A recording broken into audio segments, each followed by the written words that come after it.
Hello, hello, hello, and welcome to the Chin Up Show. This is Kenneth Chin, and I warmly welcome all of you to episode 8.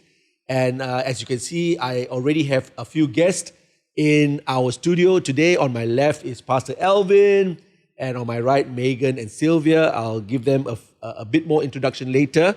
But what I would like to start with is some updates, as usual, and also some announcements, okay? So let's begin.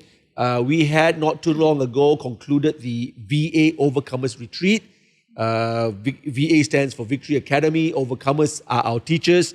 And we had about a good 30 hours with them, I think, where we downloaded and uploaded from the Lord and to each other and encourage each other to give our best to VA and to the students and also to the parents, 2025. And so all the teachers were really, really inspired, and all of us were so encouraged, including the management. We shared some really good testimonies of what God did in 2024. And the key phrase is that God allowed VA to turn around. We were not in a very good place coming into 2024, but God, as I said, turned it all around. And we're not quite out of the woods yet, but we are stabilized. People are happy. Both students and teachers are happy to be at school. Parents are happy to send their children to school. We have an additional 25 new students to VA, which is a miracle, especially when you know, or maybe you don't know, but I would like to tell you that we were actually on the down. We were sliding down, and there was low morale, no encouragement, and people were leaving VA one by one because of all kinds of reasons. But God turned it around. Praise the Lord. And we started school just this last Monday, and I was there early together with the team, and we welcome students and parents alike. Some of them were new, right? So they didn't know which lift to use, which door to go through. And so we were there to make sure that their experience was pleasant. And shook hands, gave big hugs. I love it when the children run up to me and want to hug me. So I guess I'm huggable, okay? So that's why, I remain this size so that, I remain huggable. When I grow too thin, maybe like Megan here, maybe, they can't squeeze me as much. But just want you to know that this is the team from timMy, and they're losing weight, because they're working hard. But also for health reasons, blah, blah, blah. It's all good. It's all good. So Victory Academy has started, and we give all the glory to God. Yesterday was Wednesday, and they started their clubs. And I think badminton is a new club introduced to VA, and I'm sure it's well received. Our people here in Malaysia love badminton. Do you play badminton? Yes. Oh, wow. Is that why you've lost weight? No. No, okay. All right. Cool. I've never played badminton, Megan. I probably won't even dare, Pastor, I invite you. Yeah, because, she will hit the shuttlecock right in my face, and that's the only time she can get, right, to get back at me for whatever I've done to her, which is nothing but good. All right. Okay, cool. We had a really a good start to VA. And VA Assembly was awesome because we saw more student leaders especially, rise up to take ownership of the assembly. So we have students leading the other students into the Lord's Prayer. The Lord's Prayer is a powerful thing. They also have Negaraku, a student led in that. And they also had the Rukun Negara and Maka Kami, Rakyat Malaysia, Wow. So I always take videos of that because I feel like although we are a Christian-based school, it's always good to remind our students to be loving Malaysia and respecting the nation and giving their best to this country that the Lord had put them in. Amen. And we need to be faithful where God places us. Praise the Lord. So that was really special for me, and I think it was Pastor Daniel Chong, who is, by the way, still recovering, and he had shingles, and it's very painful, and so he couldn't sleep, for one over week now, maybe 2 hours of sleep every night, 3 hours. But the night before the devotion, he couldn't sleep at all. So he announced to the group, he said, I'm so sorry if I look like a zombie, but I haven't slept for 24 hours. So we're praying for him that the Lord's mercy and grace will be at work in his life. But he did a great job. Made no excuses. Just stood up there and shared devotion with the senior chapel for all the senior students. And then he went on to the junior chapel and ministered to the junior students there. Thank God for chapel. Our school has chapel. We preach and teach the Word of God. And that is the one that makes the difference in VA. Okay, now I want to go straight into a few announcements. I want to say that the Acts Leaders Conference is coming up. Yeah? Just in probably 5 weeks' time.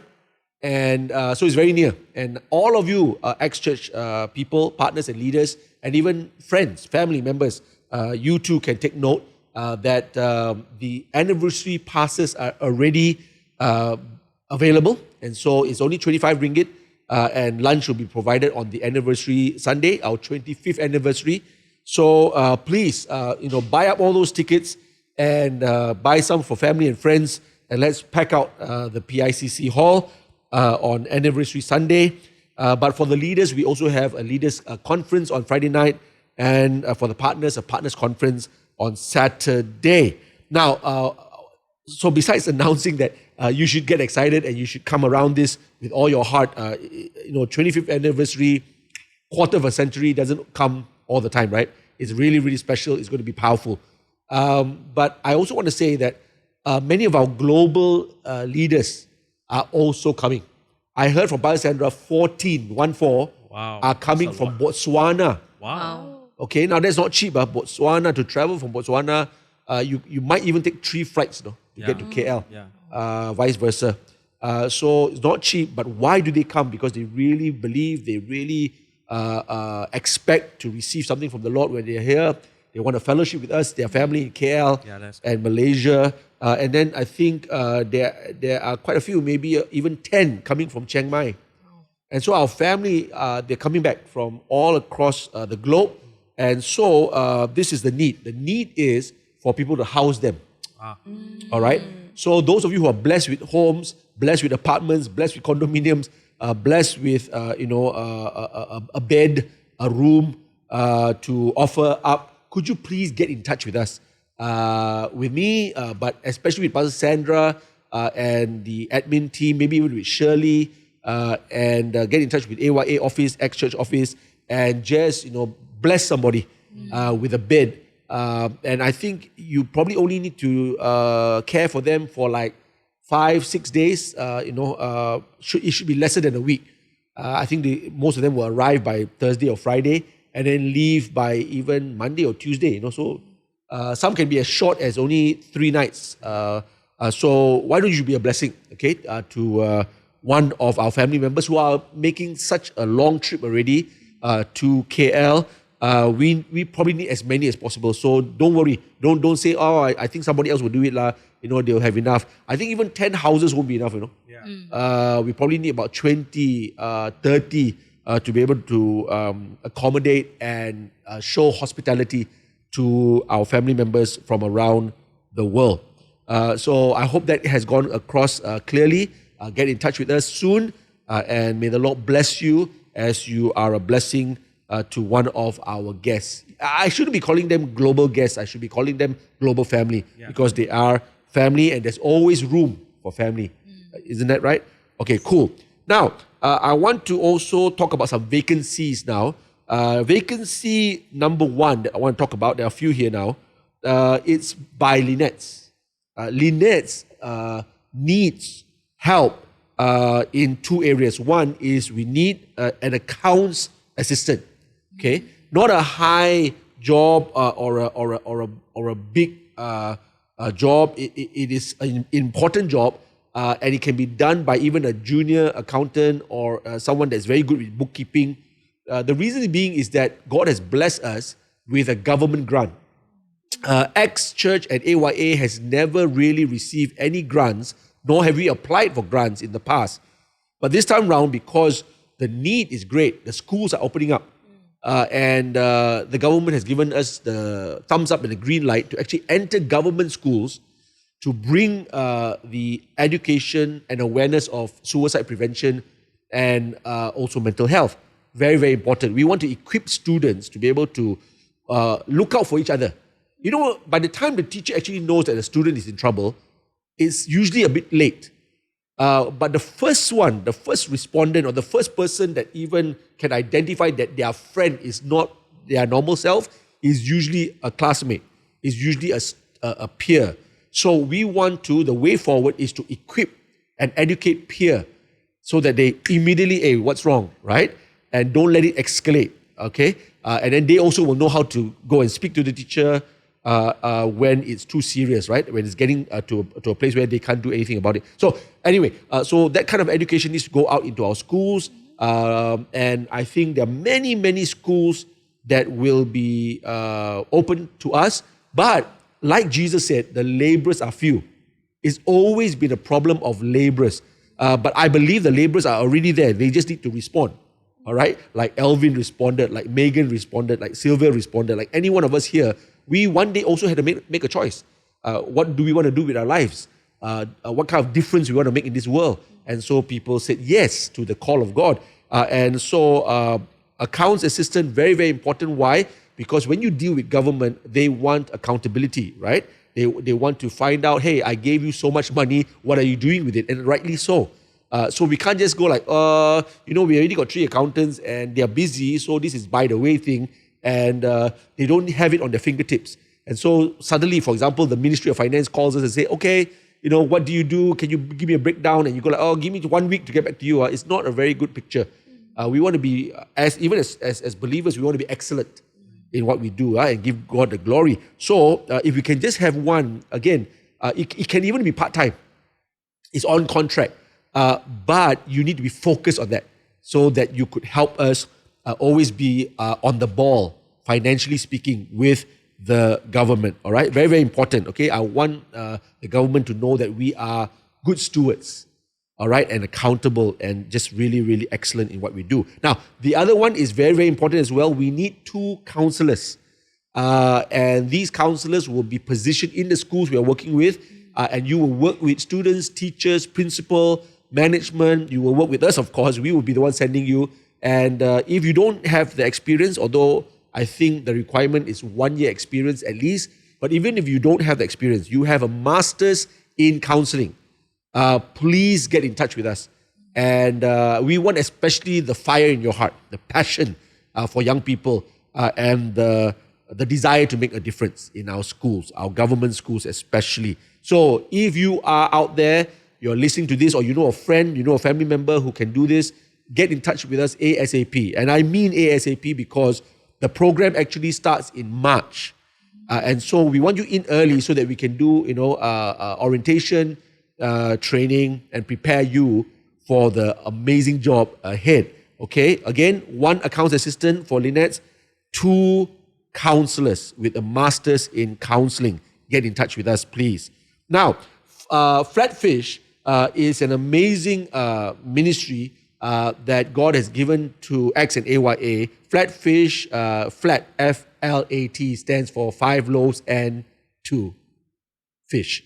Flatfish.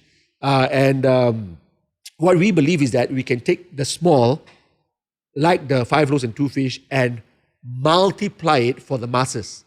Sometimes you call it mass media. So that's the heartbeat of Flatfish, okay? Take even this next 1-2 hours of recording this, and many more people will be blessed because of what's being shared here. That's why we do chin-up show and many, many things we do. It might look small. You just did a 1-minute video, but that 1-minute video can really touch many, many lives. So 5 loaves and 2 fish is our media arm. We need help. Okay. In fact, today, I'm looking at Stephen, who's directing today, because of course Alvin is seated here, so he can't do very much behind the scenes. Stephen was just, going around and trying his best to get everything together, and I had a little bit of a sense of pity for him that he had to be the only one together, of course, with Aaron to fix the cameras and get it all done, and yet Stephen still affords a smile, and he's like, Pastor, are you ready? Let's go, let's do it. So we have really, really amazing people here, but we need more because there's much more to do. Right, Alvin? Much more to do. Definitely, Pastor. So, Alvin, we need a video editor. Yes, a video editor. And an assistant producer. Yes, because the projects are piling up and we need someone to help us keep afloat with the projects. So, fresh grads are okay? Yeah, definitely. Fresh grads are okay. Not just okay, but preferable. Preferably fresh grad. We don't really need experience. We'll teach you everything. Okay. And this is what Flatfish has been doing all these years.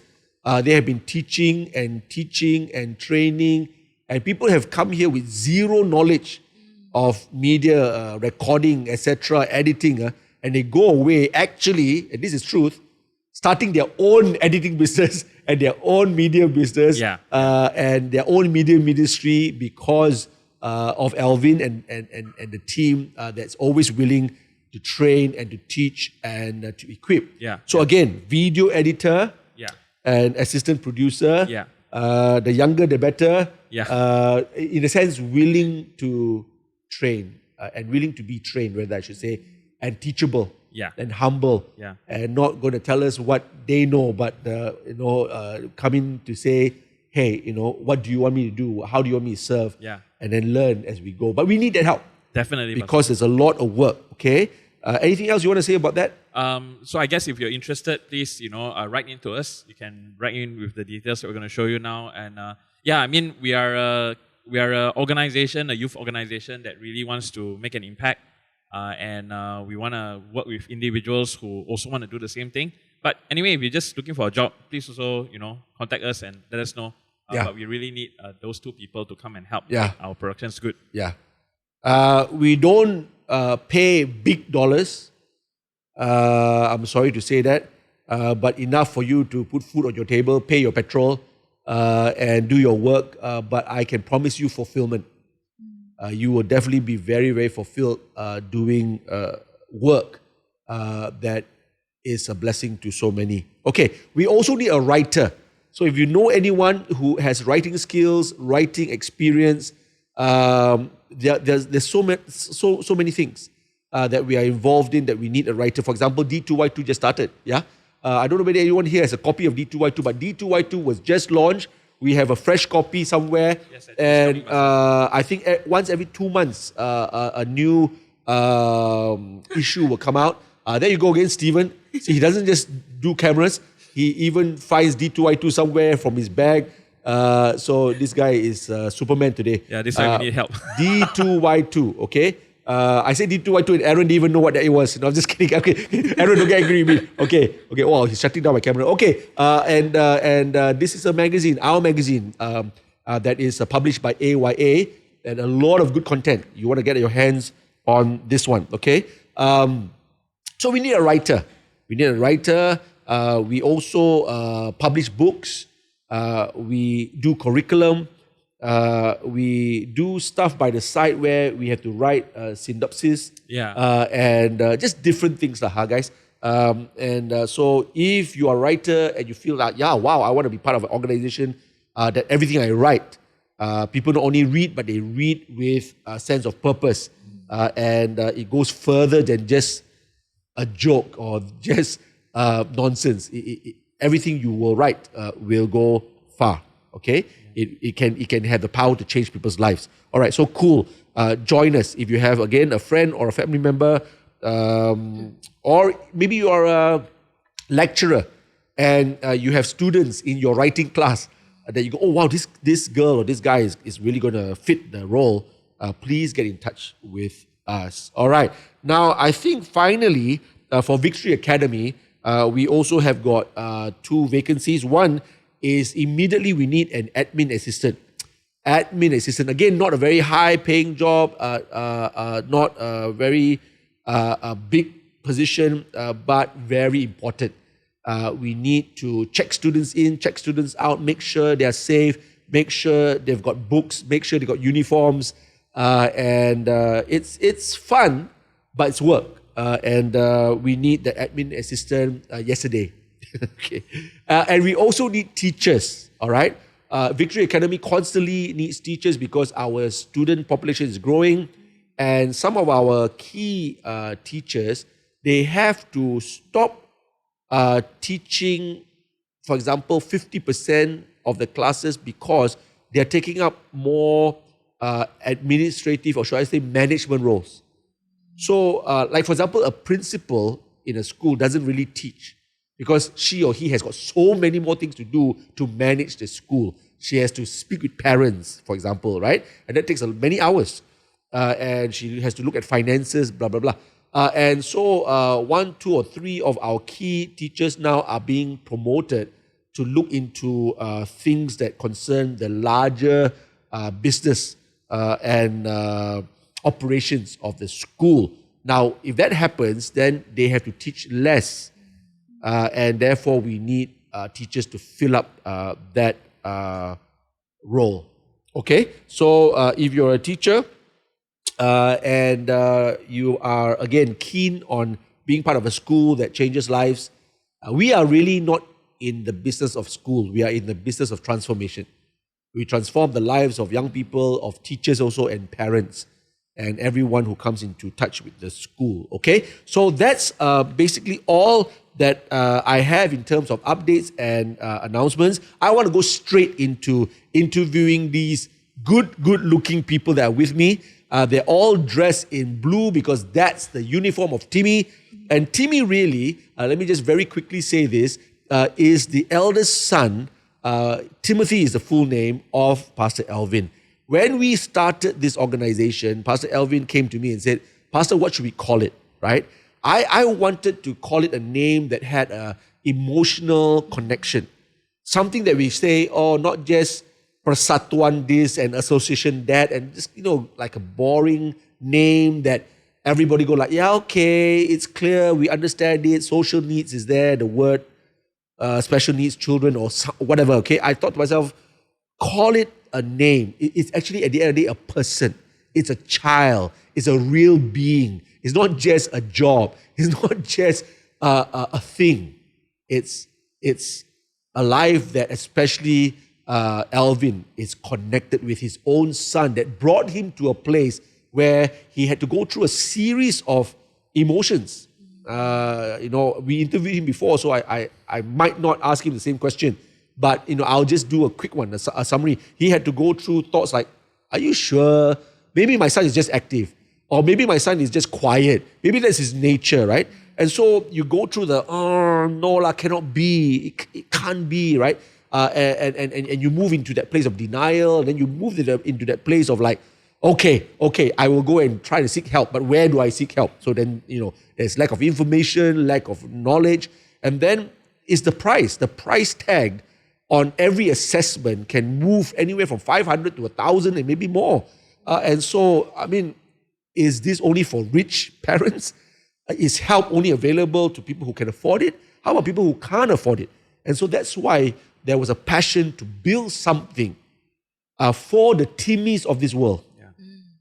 And for the Alvins of this world, where I'm not rich. I have some money, but man, is this assessment just the start? Is 500 just the beginning? Must I spend another 500 next week? Must I spend another 5,000? And then it starts going down, financially it starts going down the drain. And it's tough. It's really, really tough. So we say, no, let's call it a name that we can connect with. We all know timMy, and we all love timMy. And you might have a timMy in your house. You might have a timMy in your family. All right? We love him or her too. And he or she is a human being, a gift from God. All right? Special. Truly, truly special. Because he or she was made by God, given life. And we need to come alongside these precious families to say that there is life. There is hope.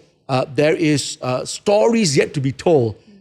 Testimonies yet to be formed, and together we can do this. So timMy is also a community, and so it started with just a few of us, and God then began to build on that and gave us some of the funds that we needed to build what we call the blue rooms. So here, as I'm filming almost every Thursday for Chin Up Show, we actually use the blue room.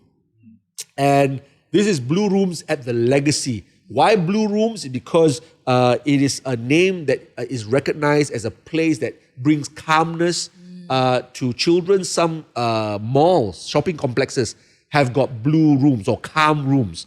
And blue seems to be a calm color. Okay, scientifically, they'll say that to you. So we wanted our own blue rooms because we wanted to establish with all seriousness that we were not a fly-by-night, play, wishful thinking kind of, we really, really want to do something. And then we go like, let's just do something by the side. timMy is not a by the side thing. It's a very real thing. It's a growing thing. And it has grown. It's grown from Pastor Alvin to Megan. And Megan actually joined us 2 years ago. September 2023. Okay, so she got the exact date. That's how much she loves her job. You either remember the dates only because you hate the job or you love the job. I think hers is love because she's still here. But only just recently came in full time. Yeah. That's how much she believes in this. Yeah. She wants to do more. When you go from part-time to full-time, it just means that you are enjoying it and you want to do more. So welcome to full-time.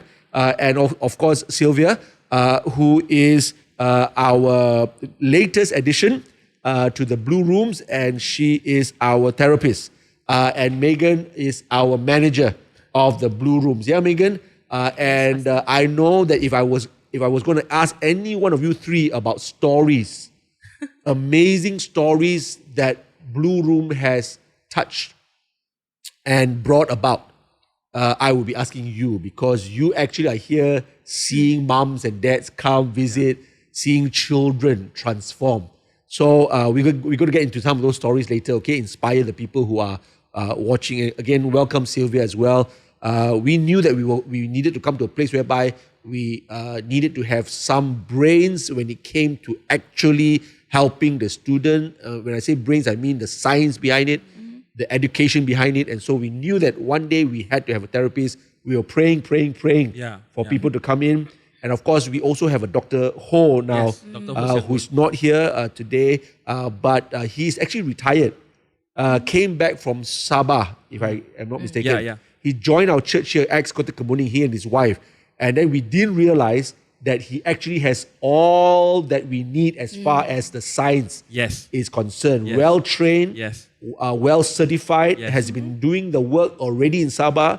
And God just knew, he could join any church. And I think if I'm not mistaken, in Sabah, he was either with SIB or with Basil. And he was already doing the work there, retired, came here. But why should he join ex-Kota Kemuning? He could have joined. So is God. God leads people because we are doing his work. And he knows that we need laborers. Okay? So, are we ready to start? Sure, Pastor. Why don't you each say something first and then we move on, okay? Alvin?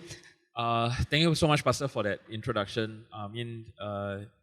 Thinking back as you were sharing, you reminded me again of the reason why we started all of this is to help parents. And our main core goal is to help parents, because I also realized that when you talk about special needs in this space, the parents are sort of like not mentioned, but they are the ones going through the up and the down and trying to figure out everything. And there's a lot of focus on the child, and that's good. But I realized the first thing that we needed to nail, or the first people that we needed to reach, was the parents. And once the parents were in a better place, then the child can be helped, because they are the ones that are caring for the child. Thanks for again reminding me also why it started, so that we can help more timMys out there. It's been a few years. It's been interesting talking to parents, practitioners, and looking at children. And there is still a real need in Malaysia for understanding. My heart breaks every time I hear a sad story about how, I'll just share one, about how I hear, the parents really don't know what to do with a child. They have 3 kids. The eldest one is in the spectrum. And they just leave him at home. And they just go out with the other 2. And the grandma is the one that reached out to us, and she asked, how can you help? And I also like, how, you are not a parent, it's very hard. And I said, why don't you reach out to a church?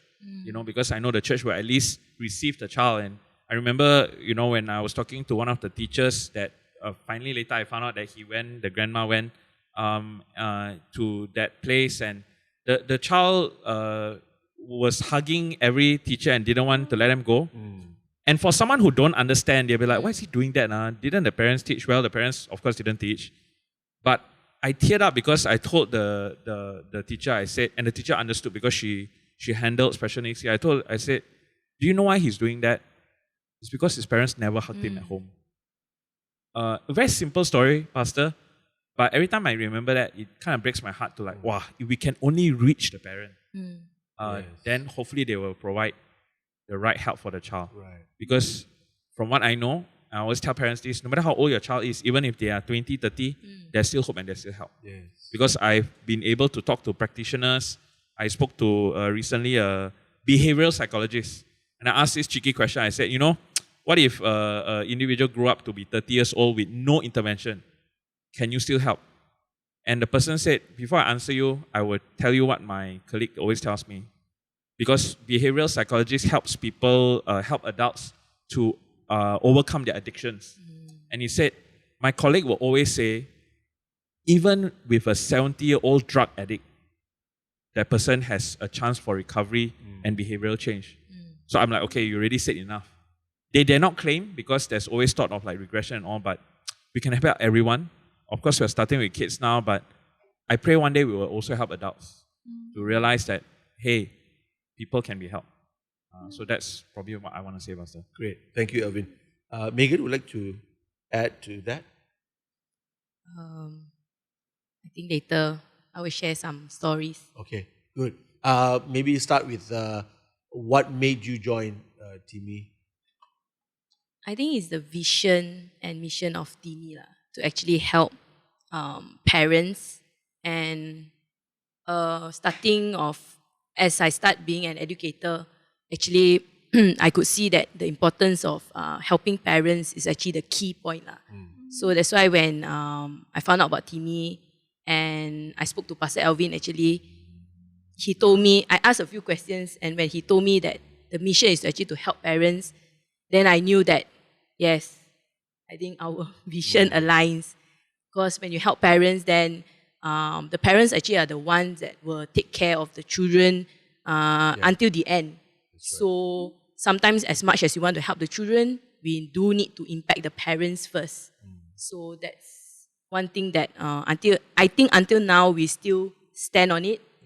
Yeah, we are still helping parents, and we can actually see that the difference when you help the parents first, you can actually see the child really change and progress. So I think, yes, being able to see, different children progress here has been a blessing and a joy.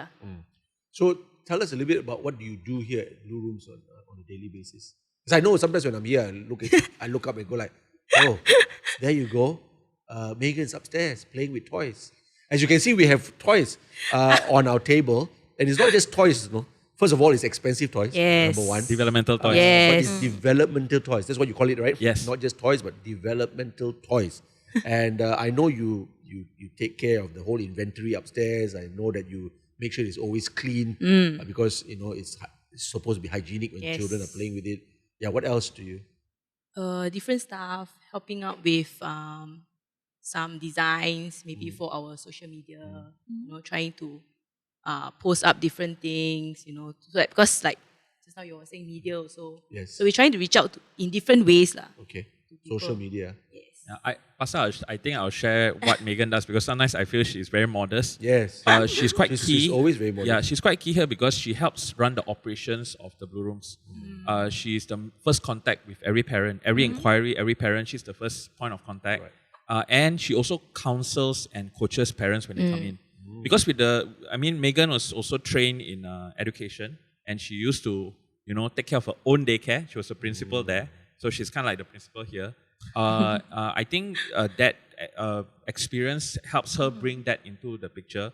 And since she's also learned a lot, and she also, I think a few months back told me, Pastor, I need to read more, I need to understand more. And she does that on her own time. That's good. And she has been able to help parents. And I'm sure she will share some stories about how that has happened. We'll get there. In detail. But yeah, she does most of that. We'll hear more about that, I'm sure, because the stories are the one that really makes it worthwhile, right? Yeah. Sylvia, you are our therapist, and maybe tell us a little bit about why did you even choose therapy as something that you wanted to study? Oh, okay. I think this would go back to when I was a young kid. I actually have a cousin sister who has cerebral palsy. So I followed her for her appointments in hospitals during school holidays. Right. So I was always that curious child. What do these teachers to my cousin sister do to her? Like she would go for physiotherapy, hydrotherapy, occupational therapy, all kinds of therapy. And then in my heart, I was like, oh, one day I would want to help her. Right. But initially, my thought was only pediatricians can help. I think at the point in time, I was like, her kind of case can be treated. So I was like heading towards the medical line, thinking of becoming a doctor, eventually a pediatrician. And then later, I found out that I am not cut out for science. I couldn't pass through, not that I didn't have good grades, but I wasn't someone who is able to study that much up to a doctor level, right? So I turned to pharmacy. And then being in this university, under their scholarship, you have to do volunteering.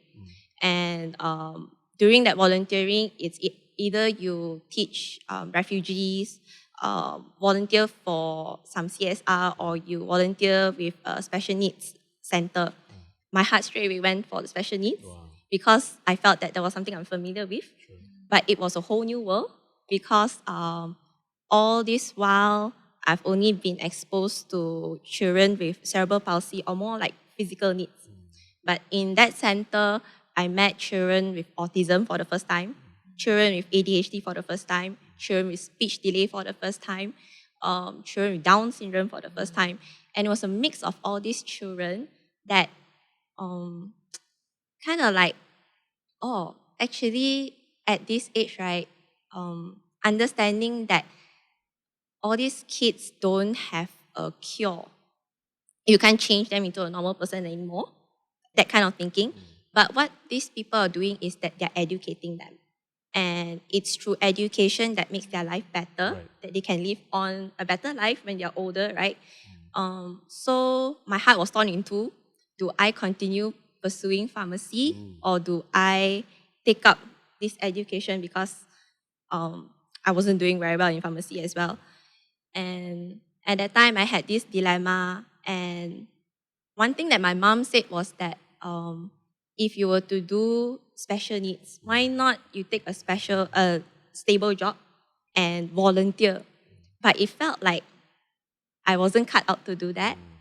So I took that decision to enter into education, majoring in special needs. Because at that point in time, special needs in Malaysia, when I was studying, it was either you go into IPG, and it's very hard to get into IPG at that point in time, or you do private.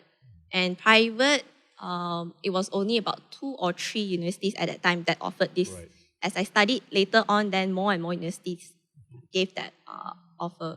So yeah, that's how I got into special education. Wow, that's a good story. Yeah. And I'm so glad you did it. That's why now you can be a blessing to us and to so many more. Let's get into now, with the remaining time we have, into the actual work. We want parents out there to be informed, to know what to expect, and maybe even the why behind it, the how behind it. Okay, so Alvin, maybe you can go ahead and start. We're going to talk about timMy now as an organization that can help with families, with children with special needs. So let's go. Let's try to get as much information out there for parents. Yeah, sure, Pastor. So, maybe I'll talk about this space first. So this space is not a center. We're not a center. A lot of people have that misconception that, we are a center, you offer us services. We are a parent resource center, but not a special needs center. And we're also a toy library. And this space is located in Sanctuary Mall. We are under Legacy Studios, and actually it's a shared space. However, on Mondays to Fridays, we are here, and the toy library is open from 9 till 5 now, thankfully. Before it's 9 to 3, but then Megan's Because full-time. Full-time. Yes, Yes. What can and of course you can come in by appointment. You have to get through Megan to come in. And what can happen, firstly, of course, is if you are a toy library member, and if you join us for the toy library, then you have access to all the toys. You can bring toys back. And the reason why we started a toy library is because, Pastor, like what you said, developmental toys are not cheap. Yeah. And maybe I'll talk a little bit about why developmental toys. Basically, children learn through play. I think we've heard that a few times before. And the developmental toys are basically toys that are very specific in nature to teach them certain things. For example, the blocks. People used to stack it, But for kids, right, generally, a neurotypical kid will be able to stack it easily, right? But then for a special needs kid, they need help, or they need to learn the skill of stacking, which will help them with their fine and gross motor skills, And like, Pastor, what you're holding right now is a puzzle. So actually, it takes a little bit of brain power, hand-eye coordination to recognize colors, to arrange it. Like what Sylvia shared just now, those with special needs or learning disabilities, the word there you kind of know, learning disability. Because of the condition, a bit hard to learn. Yes. So when we have toys like this and when the therapists or the parents play, even parents you can play, play with them, then they learn.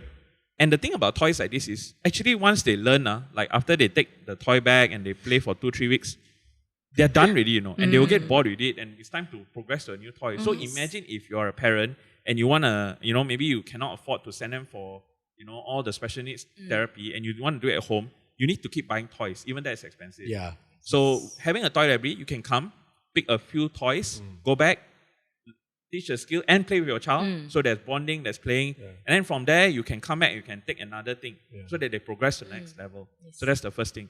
The other thing, maybe I'll pause there for a moment.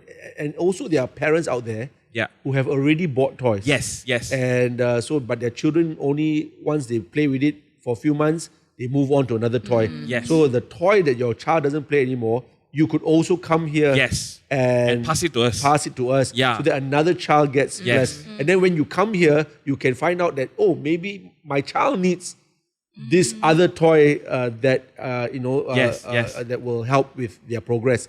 So it can be also a community thing where if you are out there and you have a toy that is gathering dust, but that another child could borrow, please come also to timMy and Yeah. So we provide that for the toy library for parents to build a community and also, a way to alleviate their finance. The other thing that we also do is, being a parent resource center pastor, we try our best to be up abreast on information. Like we know, we try to get to know what is the information, what's credible information. So we're actually neutral. We don't, because sometimes certain centers, they will really push one type of therapy or this type of therapy. For us, we don't. We don't discriminate on therapy. If it works, it works. We know about the information, we will share it with the parent and they try. Because the other thing that I learned personally about this space is that sometimes you just got to try. And if it doesn't work, it doesn't work, because there are a lot of words going around, a lot of concepts going around, a lot of things going around. And I realized, the best way is I try. If it works for me, it works for me. It might not work for another parent, but we still need the information. Because sometimes parents, they don't know. They try something, it doesn't work, they get frustrated, there's no other way. And you trust the expert. And it's not to say the expert is wrong or anything like that, because we also know that children are people. Sometimes you are nice to this teacher, but sometimes this teacher is not nice. Something as nuanced as that also can come in play. So we try to also educate parents in those areas as well. So Parent Resource Center, things like if they want to know which school to go to, and we have a parent support group. And the parent support group, actually it's very interesting because like what you say, Pastor, parents that have gone through the journey have a lot of experience. Then they help the other parents that maybe I just found out. Right. I've already had a few conversations with some parents because I've been through my journey. And I remember this conversation with a mom, and we had a booth in one of our partners' health fair, Alive Pharmacy. They had a health fair here, and there was a mom who was a doctor also who came and asked me, about timMy, they just found out about, their son being diagnosed, 3 years old. And all I did, Pastor, was look at her and say, you're doing well. There's still hope. He'll be fine. She started tearing. I'm like, I got a bit shocked, but I'm like, no one has told her that before. And I'm like, I know because I went through it. I've been where you were at, and I can tell you there's a way forward. It may not be exactly my way, but you keep going on this pathway, you will help. So parent support is something we do. The other thing that I will share, one more last thing that I will share is something that I've been praying for, that we're wanting to do, which is assessments. Finally, Pastor, this year, 2025, we are able to offer assessments. We are basically able to offer a free consultation for all of our members. So if you are a member of the Blue Rooms and you sign up to a member, you get a free consultation with the medical counselor that is now volunteering with us, Dr. Ho Xiang Bun. And why it's so amazing is because he's not just any doctor. He has 14 years of experience doing assessment with special needs kids. And he used to be based in KK. That's why we've never really heard of him. And from KK to KK, Yeah, actually, Kota Yeah. And the cool thing is that we realize that a lot of things, as we get to know him more, we align in a lot of our values. Because over there, when he assesses the parents and families, he can't send them to much therapy, because in Kota Kinabalu there's not a lot of options. So he actually have to come to a place where he teaches the parents. And that's what we want. We want to be able to tell the parents, like, hey, don't just send your child to therapy, you do it at home. Because you see the therapist once a week, but you see your child every day at home. And if you learn, then you can be the therapist. And that's our heart, So with Dr. Ho, now we have an arm that can help with assessments. That's good. And in terms of assessments, and these are things that I'm also learning, we use the ADOS assessment, which is the Autism Diagnostic Observation Schedule. And the thing that I really like about this assessment is that, there are a few out there. It doesn't just confirms the diagnosis, but it also tracks the progress. Meaning that if I send my child for ADOS assessment now when he's 3, and then as you send for the assessment, there will be recommendations on what to do. Once they go and do all the recommendations, you bring back the child. Our medical counselor does the assessment again, maybe when the child is, not so fast, maybe, another 3 years, then we can track the progress. And whether or not the strategy works, because sometimes we want to know, yes, I'm spending so much money, is it working? And it takes time for a person to grow. So with that, we have counseling, assessment, and also with Sylvia now, we are able to offer intervention. Why not just therapy, but intervention? Because not all intervention requires a specific therapy. Sometimes it's just a matter of, I need to teach my child to sit down, or I need to teach my child this, life skills, academics as well, how to pay attention in class. These are things that we will, get involved in. That's why it's quite cool to have Sylvia, who is also a trained therapist, ABA, and also a special needs education teacher. So she doesn't just do therapy; she does a lot more than that. So it's quite exciting. Because, so since you mentioned Sylvia's name, I'm going to jump to her now and ask her what she provides and why. And a question I have here, of course, is the importance of early intervention. Why? Okay, but go ahead and tell parents, if they're seated in front of you, what do you do, what do you offer, and why are these things important? Okay, so my role here is after you have the assessment and we find out what are the things that the child needs intervention in, I will come in because I will sort of gauge what the child needs and then teach the parents the strategies on how to help the child. So of course, when your child comes in, first and foremost, I would have to know where your child's level is, bonding with your child, and then also find out the strategies and sort of plan out something we call individualized education plan. So each child will have this where it is stated the goals, what you want to reach with this child, what strategies you use to reach the goals, and then you keep track. So that's where I come in. And why is it important to have early intervention? Because you want to prevent things as early as possible. Prevent not to say that your child will do something bad, but it's also to pick up where your child's milestone is, whether it is delayed, whether it is excessive. Is it something that we need to bring up to where their milestone is supposed to be? Or is it something that, oh, you're going a bit too fast? It's time to tone down a little bit and not miss any milestones. So that's why early intervention is very important. And usually early intervention, you would think that as early as maybe a few months old or maybe up to 3 years old. But actually, if you detect at like 8 years old or 9 years old, if they are not reaching that milestone that they're supposed to reach at that age, you're also doing early intervention that, oh, you detected it before it gets worse when they're older. Yeah. Okay. Okay. So general rule of thumb is the earlier the better, lah, right? Yes. So that you can help more, I guess. Can you give us some practical pictures of how an intervention looks like? Do you use toys? What do you?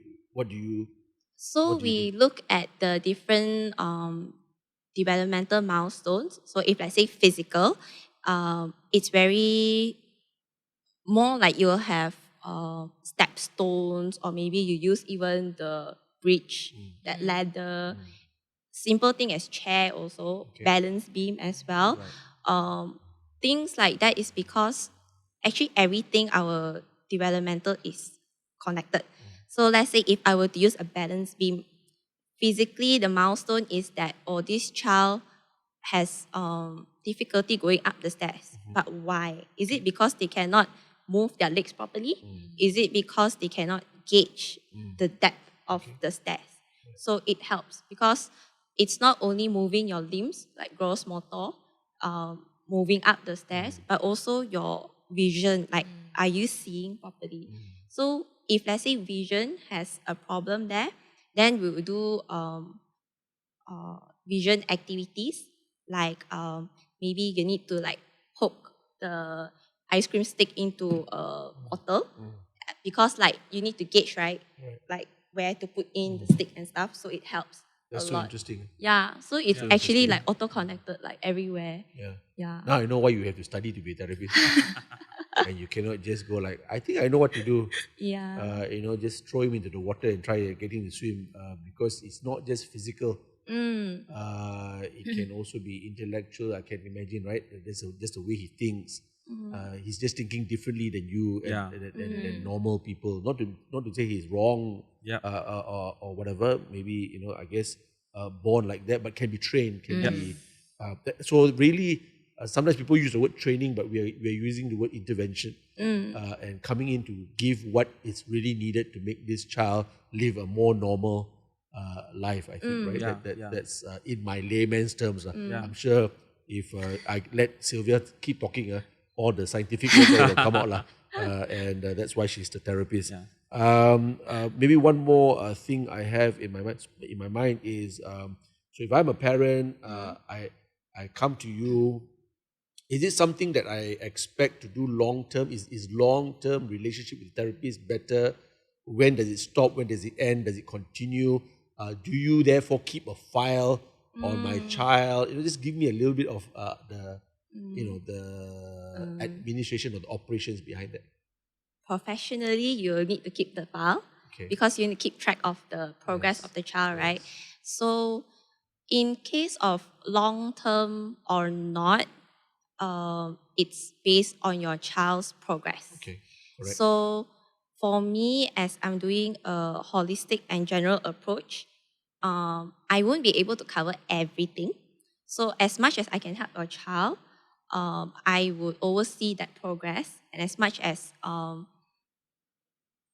you need extra help from outside, let's say you really need a speech therapist to continue on, because I only know so much, right? Then you will probably need to move on to another therapist who has that specialty. Yeah. So whether you're with me for a very, very long time, it depends on what we're working on. So it really have to boil down to also what are the parents' goals for the child as well. Okay. Yeah. I'm just the thought just passed my mind that it is quite a commitment. Yeah, it is. Because if the therapist changes job every 3 months, or changes center every 3 months, or falls ill, or is no longer doing this job and has gone and opened a KFC franchise. Or something. The child who you have bonded with, who now trusts you Correct. to intervene to his or her life, is going like, how come, where's she, where's he? How come this new face? And it's going to have to start all over again, I think, right? So, so I can see, I'm only mentioning that because I can see the commitment in it. I can see the passion that you have. It's not just a job. After a while, it's a relationship. It's wanting to see this child to the very end. And that end could be, 8 going on 12, or it could even be 8 going on 24. And I can see the long-term commitment. So it's not just the mom and the children having to go through these decisions, but I can imagine therapists also having to go through these decisions, and then suddenly the therapist has a child or gets married. There can be so many big decisions in that therapist's life as well. So I think I'm just saying it from a point of appreciation. I think I can appreciate therapists a little bit more after what you've just shared today, which is great. Megan, now of course, whenever your colleagues here are talking, you can jump in, okay, anytime you want to. I don't have to be the only one who's interviewing. But Megan, Pastor Alvin mentioned just now that the consultation is free if you're a member. Yes. Tell So if you join the membership, which is an annual So there is a membership. Blue Rooms has a membership. Yes. Okay. I And mentioned the price. It's how do we join it? And okay, is first, it online?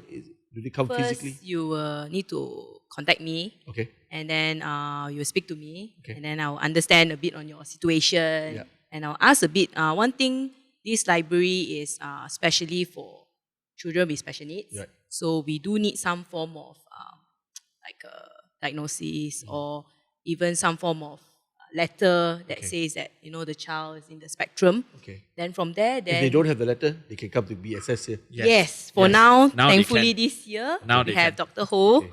Yeah, so they can schedule an appointment to see Dr. Ho. Okay. Then from there, and based on how Dr. Ho recommend, then we'll proceed from there. But to be a Blue Room member, Toy Library is annual membership. Okay. So it's 100 ringgit for the membership. Wow, that's very reasonable. Yes, and you can come in like based on appointment. So as much as we have any free time, you want to come in 3 times a week, 2 times a week. Yeah, we always welcome parents to come because when they come here, it's not just borrowing the toys and go back. Actually, I always advise parents to bring their children, come, and then so that I can see the child, and then I can see the parent, and then from there, actually, I evaluate like stuff like their bonding. For me, I like to see like the relationship between like the parents and the child, and then from there, like usually the first visit is like I'll stay a bit quiet. I just want to see observe how the parents talk to the child or the children, and then from there I will see the knowledge. Actually, when you say like developmental toys, I think for people who don't know, when they see this, it's just doing this. It's more to that. Yeah, you can actually use these toys, and then you can use another toy, and then you can do an activity. So usually parents, they don't have that kind of knowledge. Their knowledge is basic knowledge. You see this toy, okay, this is just putting in, color sorting. Actually, it's more to that. So that's when I want to also see how much knowledge does this parent have. And then I always see one thing about me, I like to see the bond between parents, whether they can play with their children. Yeah, then usually I will see, okay, what kind of toys they take. Is it the child wants to take or the parents want to take? So a lot of times it's the parents will just, I'll be with the child. The child will always be with me, but the parents will walk around and take the toys. Then I ask, how you know this toy he or she wants? I think they need this. Then I say, how you know they need this? So I'll try to question, get to know them. I think you got the right person. Yeah, exactly. I think building relationship with the parents are very important. So when you become a member, it's not just a member that you come and just borrow toys, see me, hi, bye. No, it's actually like building relationship with them where actually sometimes some parents, they really need that support. So when they come here, at first they might not be so open.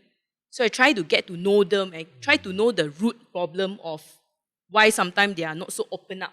So I try to make the parents feel more open So when, parents are more open and children can see, my parent is actually talking with me, actually the child is also different. Right. Because the environment straight away becomes a very safe space and also a very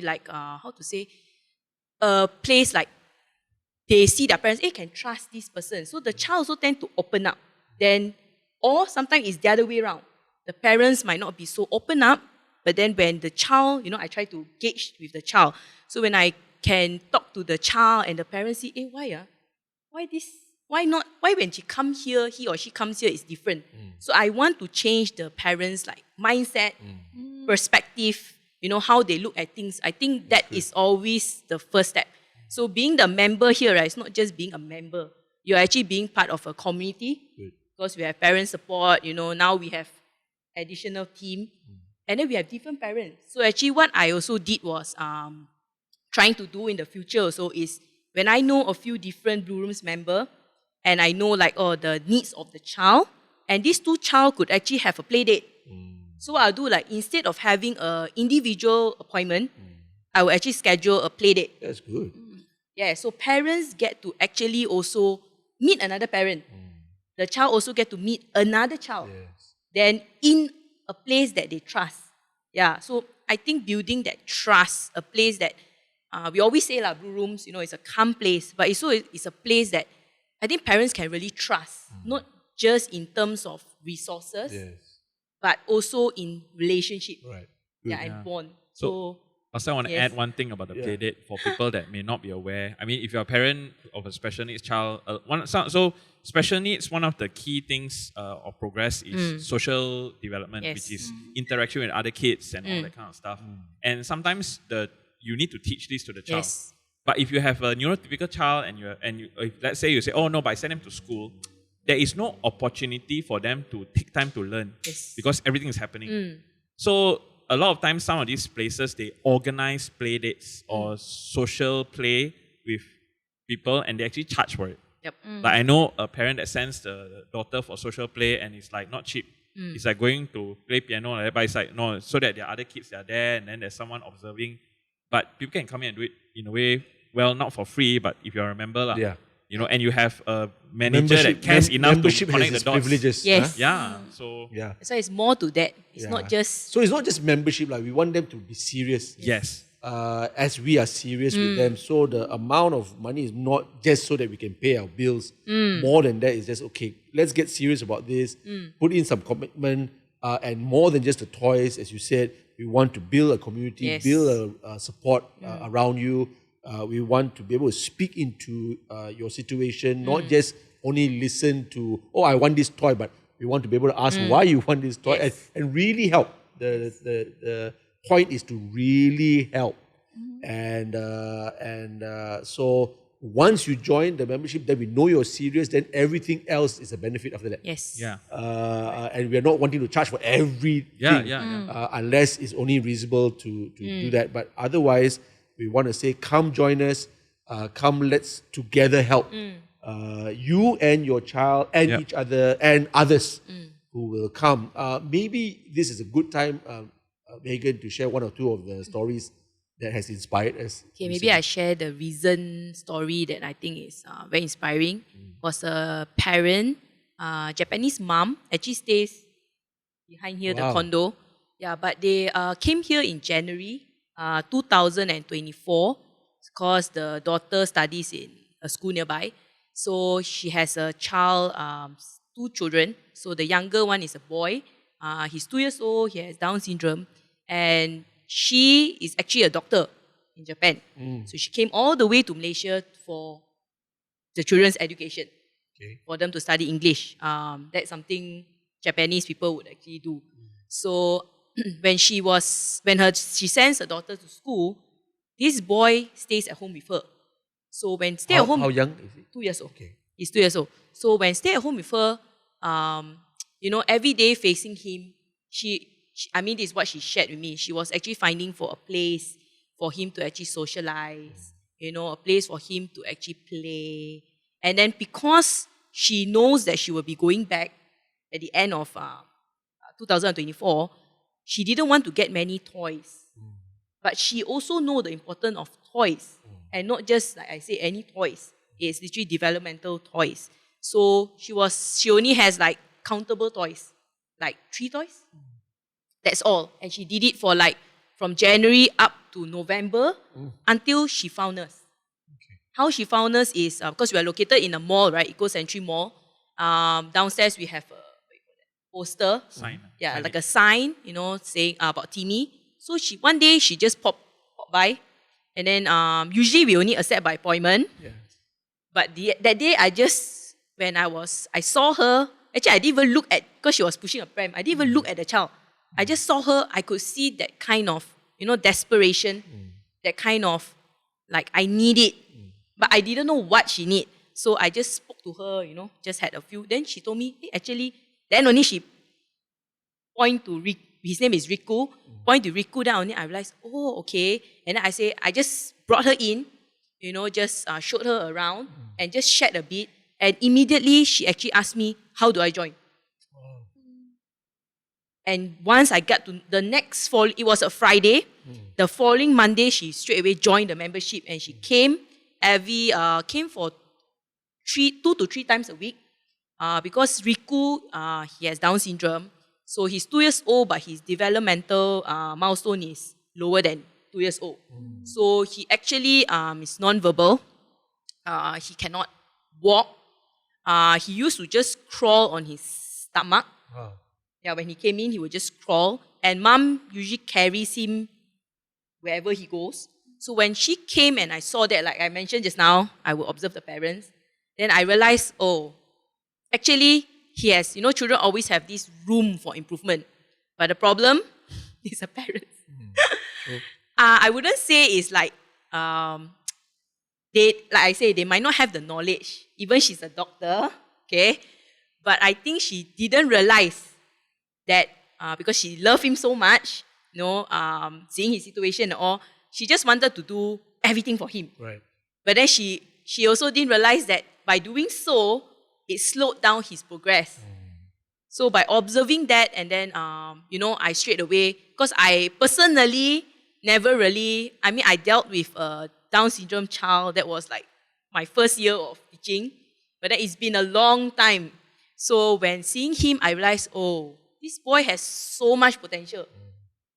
So I tried to, because the mom at first, she was friendly and all, but you could feel like a wall, like a wall built within. So I knew that, okay, I have to reach out to Riku first. So I really built my bond with Riku. And after that, he didn't even want his mom to play him. He will come here and he will just want me. Wow. Because he can't speak, but he will, he's very happy and friendly boy. So he will just always find me. And then the mom will be just standing one side. So I realized, okay, the mom is observing. So I prepare some activities, and these activities, when she actually asked me question. Oh, I didn't know actually he will actually move. Because he's always just sitting down, The ball will come to him. Because she moves for him. Yes. Before she really, then I say, don't do that. At first she was a bit taken back, like, why? Why? Then after that I explained to her. Because I let him play on his own and then I speak to her. Then after few weeks, she actually saw the difference. Riku would actually move. He would actually move, he would engage. There's an engagement. Then she learned. When she learned, then she asked me questions and she do it at home. And really, thankfully, I think after 2 to 3 weeks, because he came in beginning of November, I think towards, maybe end of November, he could actually give high 5, high 10. Maybe for some people, you all would think this is natural. But for Riku, when he's happy, he claps his hands. But I also didn't know this, but after I taught Riku to high 5, only the mom told me, actually everyone see him, right? We'll always ask him, high 5. Then he like, don't know. So she said, wow, when you taught him to high 5, right? I only understand, wow, actually, this is something he also need to engage, communicate with others. It's because he can't, can't speak. Yeah. Then from high 5, it became high 10. Then from high 10, it became to training him to slowly stand and not crawl on the stomach. So it's like a progression. Sure. So I try to, we have resource here. We have a Robert Deller book. So I try to go through the book, see some activities I can do with him using, the toys here is really helpful. Like she borrowed the walker bag. We have 2 walker. So whenever she borrowed back, then I will use the walker here. So he stands, he able to stand up. From standing up, he was able to take 2-3 steps. To after that, just before they went back in December, he managed to climb the. Wow. Sorry, not so climb, but I just wanted to see his progression. He just stood up on his own. The mom was like still quite paranoid. Like, oh, I said, never mind, can one. Here got mat. Then he stood up and then he wanted the phone. Like, see, he got a phone. He saw the real phone. He climbed, He managed to climb and take the phone. And then I said, okay. So I put back and then I put. Then he did it. Then he walked, using. I mean, our cabinet is the shelves. Was his stable handle lah. Stable form of like practice for him to actually walk. So he walked along the shelves. Wow. And from that, the big progression was because I didn't get to see him for just 1 week, I think. Wasn't sure why, because the mom was quite busy because they were going back. When he came, the last final day, that was really the shocking one. The moment he came in, I already felt he was like different. I don't know why. I could just see he was different. Like he just immediately wanted to come down, and he didn't want his mom to actually carry him, but she still had to carry him down. He really from that door there, he already was like wanting to walk, but because there's nothing here, right, to walk. So the staircase. Wow. He used to struggle. He couldn't even go up like 2 steps. He really went up all the way, not walking, but taking steps, holding. Sure. And then before going back, his mom thought, he wants to go back already. Rushing off. She was actually rushing off. I say, I look at him like he kept going to the staircase. She's like putting him there. Then I said, never mind, let him go. He really went down all the way until the end. And there is some sort of like interaction already, because whenever he comes down, because what I used to do is I always use the encouraging method, where he come down few steps, sometimes, clap hand, because he likes clap hand, high five and all. So he always, when he come down few steps, he'll look at me. He expect that. Expect a reward. Yes. Now I'll tell the mom, see. So the mom came down too fast, He was up there, the mom was like down here. I say, then he was like, stop, Then I told him, cannot. We need to be with him. Because when you be with him, it's like you are his safe, if he falls back, he knows there's someone there. So even until the end of the the last day, actually, the progression is really, thank God for I think the consistency, just showing that kind of love and care for him. And also that's why it's important to actually teach the parents, because she's doing it at home also. I asked her, hey, 1 week I never see him really progress a lot. What do you do? Whatever you teach, whatever you do with him here, I'm doing with him. Then say that now he actually, when he sees the walker, he know it's a tool used to a toy, or tool used to stand and then walk. Nice. So he has progressed from just everything, sitting down. I told the mama, he like king like that. Sit down there, everything calm. To now, being independent, to wanting to explore. Wow. Yeah, I think wanting to explore, wanting to learn, which is like when you have this, when I see this in children, they will progress fast. Yeah. When they have this, it's like an open window, we say, because he's at the golden age. We always say this is the golden age. It's an open window for them to actually learn more. So this age, you must really tap. You must really tap into their, usually we say interest, but for him, at the moment there's no interest yet. You have to find out what is his interest, then you tap into it and build his, whatever that he's lacking. Yeah. What a beautiful, beautiful story. What a beautiful story. Seriously, praise the Lord. And thank you, Megan, again for what you do. And of course, the team now is expanded. Yes. So I think, the results are going to be double, triple. Yeah. I do want to say that this, to me now, Blue Rooms, is like a second home. Yes. Because, they like to go home, of course. They like their own beds. They like their own whatever at home. But when you say that they come in and they get excited from the door. Yes. And this place actually does look like a house, Yes. You got a staircase going up to, a top floor. You got a place for toys. Pastor, it's more fun than a home. Because there's so many more toys. fun than a home. but it's also safe, it's clean, it's colourful, it's you got air conditioning. then you got glass all around so they can see outside. They love this when they come here. Actually, Riku. They like the tree. Yes, because from down when you see, you can't really see the tree. Yeah. He's so small, right? But he come here, he always there's there's transitions that we will do. So actually, one of it is I will just let him have a look at the building awareness around him, what's happening.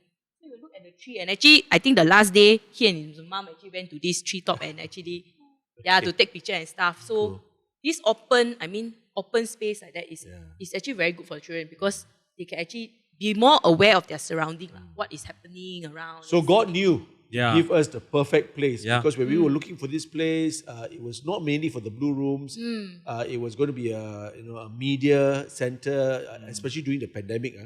I felt like if another pandemic was coming, I needed a space near my house to come and do videoing for our messages, etc., etc. A place whereby it was private. I could come up the staircase even if the whole mall was closed. This place didn't have to be closed. I could still come up. Only 2 floors, and yet the beauty of this place. And then now you tell me that Riku loves this place, and there'll be so many more Rikus out there that will treat this as a second home. And because I say second home because they must be comfortable, to be able to grow.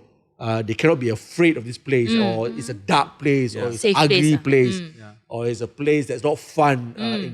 And so it's a beautiful place and it's a beautiful story. Thank you, Megan, for sharing that. I'm sure more stories will come because of the fact that we don't have all the time. I want to now come to the last part of this show, and that is to say to you, Alvin, first of all, it crossed my mind, 100 ringgit is a membership fee for a year. But your free assessment, if I'm not mistaken, assessment that is done out there can be in the hundreds. Thousands, Pastor. Okay, and thousands. But I think maybe the cheapest I've heard so far is closer to 500 ringgit. Yes. So when you do the assessment for free after they join as member, they actually make back their membership fee and more.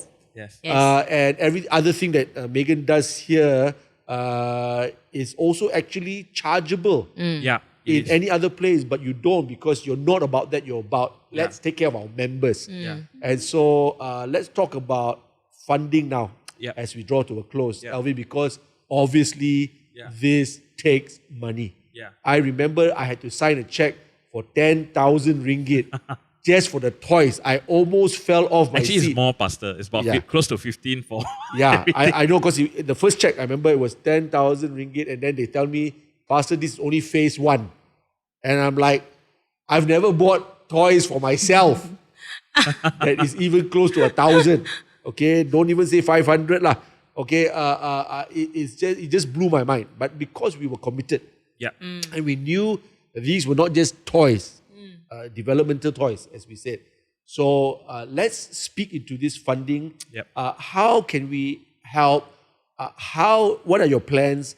How can the people who are watching be partners with us so that many more timMys and many more Rikus can be reached? Not just one blue room, maybe because this is Kota Kemuning, and some people can't travel so far.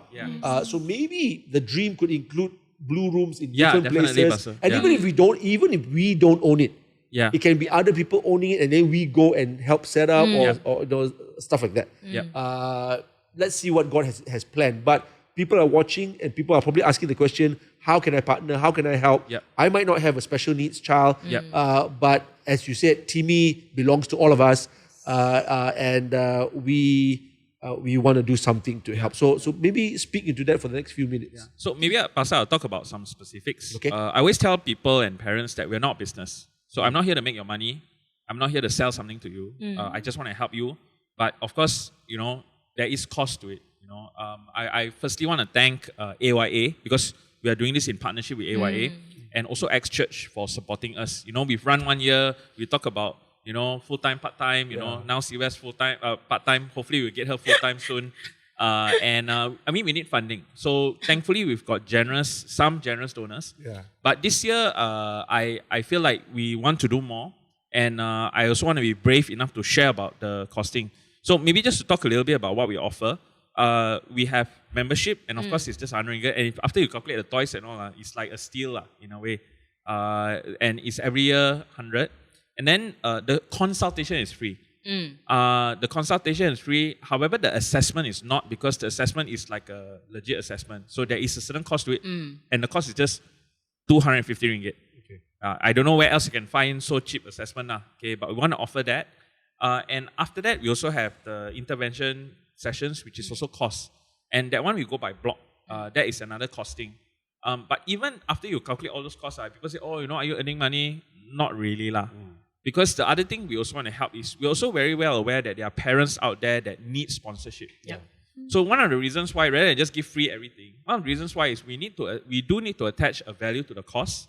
And actually the value that we attach also is not the true value, if I were to really calculate everything.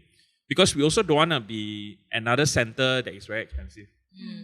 But having said that, Pastor, and I'll be honest with some numbers, it takes close to about 20 to 25K a month to run this place. Rental, aircon, everything lah.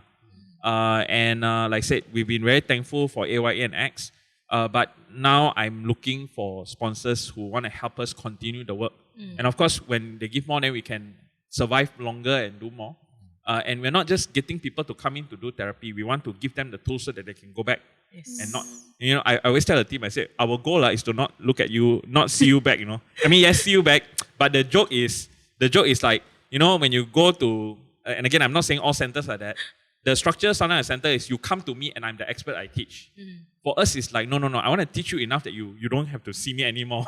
Your child don't have to see anymore. They will go and do other things, and that's our goal, no? So our goal is not to keep more of them, but to release more of them in that sense. But yeah, it takes money. So if you have cash, please see me, contact the number below.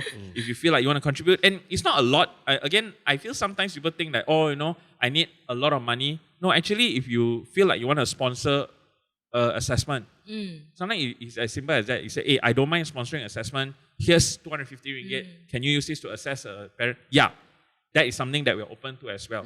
You want to, help us monthly, you only got 50 ringgit. I mean, we're not picky. You can do that as well. Just contribute to us. But of course, if you have a rich uncle, or if you have someone who really wants to contribute to something that works, not just sound good. I mean, Pastor, that's something I learned from AYA. We don't want to just have a photo op, but we really want to transform lives. I mean, Megan spoke about Riku only, but there are many more stories that we've no chance to tell you. But we want to do more of that for people. So if you want to support us, and we're looking for a long time spotters, partners. I mean, we want to put some logo here, there. Also, I'm fine, so that people know you're also helping.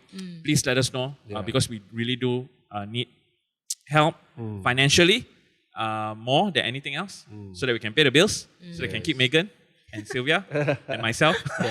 And more. Yeah, the and days more, to come, more Megans, more therapists, more Sylvias. And also increase our toy library. Because it is still phase 1. Yes. We need another 2 more phases. But the reason why we do phase 1 also not because we didn't have funds, but because we wanted to be prudent, just to share the idea. We didn't want to buy everything. So a lot of toys that we buy right now that we have is kind of like general. But once we know the cases that come, then we can do more specific. Is it more specific autism? Is it more specific, towards this need? We try and do that because we want to know who is our demographic here, because we are mainly based here. Yeah. All right. We're running out of time, but just in 1 minute, can you just speak very quickly into the conferences that we've had? And I think we might even have one more this year. It might even be an annual one, I'm not sure. But I do know that many people have been blessed by the conferences that timMy organized. In fact, I keep encouraging people that if you hear of the next one, you got to be there. Because some people will go like, I think the conference of timMy is very surface. It's for level 1 and my child is level 5 already, and so I won't go. And then they don't understand that when they go, they actually meet other people who are level 5. They actually hear things or they meet with other people who run other organizations who could help with. So it's not just about, I think that person is going to speak only to 2 levels or they are just very preliminary. No, when you do a conference, as far as my experience is concerned, Yeah. almost everyone who's anyone comes for that. Yeah. And the networking Yeah. itself is very powerful. Now, I've already probably said half of what you might want to say, but go ahead and... So, Pastor, you've covered all of that, but I will add 2 thoughts to it. The first thought is a bigger thought. I remember our first conference, and the reason why we did conferences in the beginning, because I wanted to learn. Our people wanted to learn. So it was actually for us, to meet the experts, to give them opportunity to talk. And then we're like, okay, we open up to other people and see what happens. And through that, the wonderful thing is that we get to meet friends, we get to be connected to a larger body, we get to find out what's actually happening in Malaysia. Yes. We get to see people who are practitioners, who really want to help as well, because we know that we can't do this alone. Like-minded people, right? And the first conference I went, I remember Dr. Diana Wee, I will quote her, she shared this concept about lifelong intervention. It's actually the first time I've heard it. I think they practice it in Australia and the States. And basically, when we understand a special needs child, autism, we know that again, people might disagree with me, for a different thought, but we know that it is a condition that stays with a person for a long time. That means that when my teenager is a teenager, it'll be a teenager with autism teenager challenges. When they are young adult, so it's not just early intervention. Yes, early intervention only helps here, but we also have the problem where a lot of people, once he goes school or she goes school, it's fine. No, when they are adult, they also still need help and guidance, and we also need to train them on different things. It's not over. So actually, it's a lifelong thing. And when I caught that, I'm like, wow, that means I won't know everything. See, I know more now, but I still don't know a lot. And we always say that we're lifelong learners, right, Pastor? So actually, no matter what, whether it's level 1 or level 5, you still learn something. I really get a lot out of the conferences. The second thing I will share, and this is a little bit more personal and selfish, and I joke about it. It's a joke because it's true but not true. Why are you doing this, Alvin? I learn. Whatever I learn, I apply with my child. Whatever I catch, whoever I talk to, and I'm still learning. I'm learning and I'm meeting so many awesome people. You have a personal interest and a personal stake. And it's not wrong to have that, because sometimes that is our drive. And as you are finding solutions for your very own, you then realize that these same solutions can be shared. But it takes a first person to dig for that goal. And then you go like, wow, there's actually too much gold and too much diamonds in this cave that I have discovered. It's too much for me. Let's call in a whole village and let everybody dig for themselves. And we all dig together. Exactly. And we all get rich. At the end of the day, and we are enriched with knowledge, enriched with encouragement, inspiration. I really have to close this show now. So I'm going to give each person 1 minute. And maybe the question would be, if you were in front of a parent, whether they have to be convinced, or whether they have to be encouraged, or whether they have to get a little bit of like, how do I do this? What would you say, Sylvia, to that parent? What would you say, Megan, to that parent? What would you say to that parent? What would be that one message that you would like to give to parents and family members who are watching right now? Sylvia, I'll start with you. I would say join us, and we would want to not just help your child, but also help you as a parent in a way like neurotypicals, they are expected to reach milestones on their own. They will reach milestones on their own. It's just a matter of time. But children with special needs, why is it that people put them aside or ignore them for not reaching those milestones? What we want to do is that we want to help them reach those milestones. But ultimately, the support comes from parents as well. So we want to pace parents, and that's where we come in to help you to pace you to be at same level with your child. Because parents with neurotypical kids, they can just leave their child on their own and they will grow on their own. But children with special needs, parents cannot have too much of an expectation that they will grow on their own. They need that help. So we will help you to pace to your child's level, and not just giving you knowledge and information that you need, but the support as well. So that's what timMy is going to help you with. So do join us. Fantastic. Megan, Uh, something to parents. Then I would say you are not alone.